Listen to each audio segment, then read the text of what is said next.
এই প্রসেসটা নিয়ে আমার একটু কোয়েশ্চেন মার্ক আছে। প্রসেসটা নিয়ে কোয়েশ্চেন মার্ক আছে এই কারণে যে আমরা অনেকগুলা সাজেশনের কথা বলছি। এই বইতে টোটাল আমি একটু আগে কাউন্ট করে দেখলাম প্রায় 1000-এর উপরে রেকমেন্ডেশন আছে, 1000+। তো বশির ভাইয়ের পক্ষে বা আমার পক্ষে বা আমি জানি না কতদিনে আমি 1000 রেকমেন্ডেশন প্রত্যেকটা ধরে ধরে পড়বো এবং প্রত্যেকটার যুক্তি নিয়ে বোঝার চেষ্টা করবো যে এটা আসলে যৌক্তিক কিনা। এবং আরেকটা ব্যাপার হচ্ছে যে মানে আপনারা তো সবাই ব্যবসায়ী, you are trailblazers, you set examples for the next generation. তো তারপরে যে টাইম ভ্যালু অফ মানি, এটা আমরা কোনোভাবে we keep on missing that boat.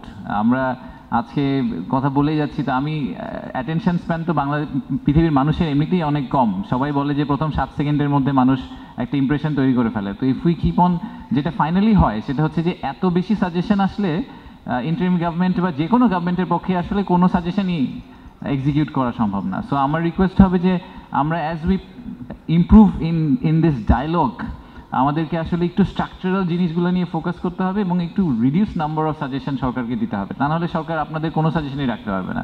So এটা আমার এই সরকারের জন্যই না, ভবিষ্যতের যাবতীয় ডায়লগ, এই ডায়লগগুলোকে আমরা সারা বছর ধরে করতে পারি কিনা, সারা বছর ধরে করে আমরা একটা একটা করে রিজলভ করার চেষ্টা করি। মানে এইরকম this whole book of suggestion, I don't know how we will get there honestly. আপনারা যদি একটু আমাদেরকে স্ট্রাকচারাল চেঞ্জগুলোর ব্যাপারে সাজেস্ট করেন এবং 1000-এর বদলে 15টা সাজেশন দেন, তাহলে হয়তো আমাদের পক্ষে ওইগুলো এই বছরের শেষের নাগাদ এক্সিকিউট করা সম্ভব হবে।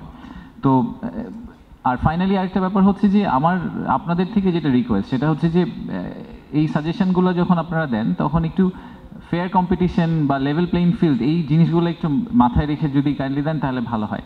এখানে যারা বসে আছেন আপনারা ম্যাক্সিমাম লোকজনই হয়তো বা আমি ধরে নিচ্ছি আপনারা সবাই আসলে গুড ট্যাক্স পেয়ার্স, কিন্তু আমরা যখনই দেখি যে ওই market share versus tax share by industry, তখন দেখি যে যাদের মার্কেট শেয়ার অনেক হাই তাদের ট্যাক্স শেয়ার কিন্তু অত হাই না। সো স্ট্রাকচারাল কিছু প্রবলেম আছে আমাদের ট্যাক্স সেট আপে, পলিসিগত কিছু সমস্যা আছে, র material versus finish goods set up.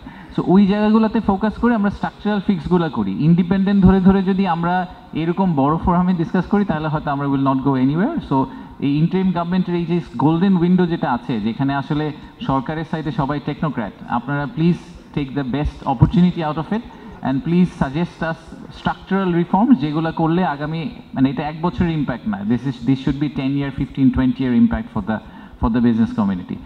Bundle থাকলে প্রতি সেনমানিতে টাকা বাঁচবে।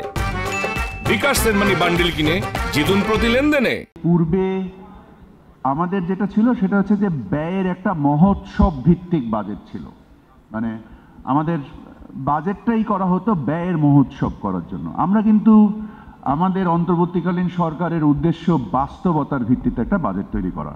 আমার কলিগ বলে গেলেন যে প্রায় এই বইয়ের এই প্রস্তাবনা ইনফ্যাক্ট আমার পক্ষে পড়াও সম্ভব না।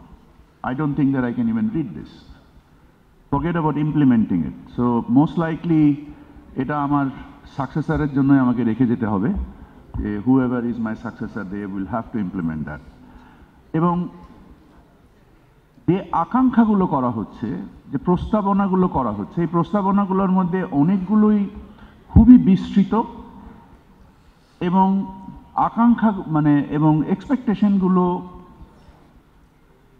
অস্পষ্ট, মানে প্রস্তাবনাগুলো অস্পষ্ট, মানে যে আমরা এইভাবে সমস্যা সমাধান করতে পারি, এই জিনিসগুলো অস্পষ্ট।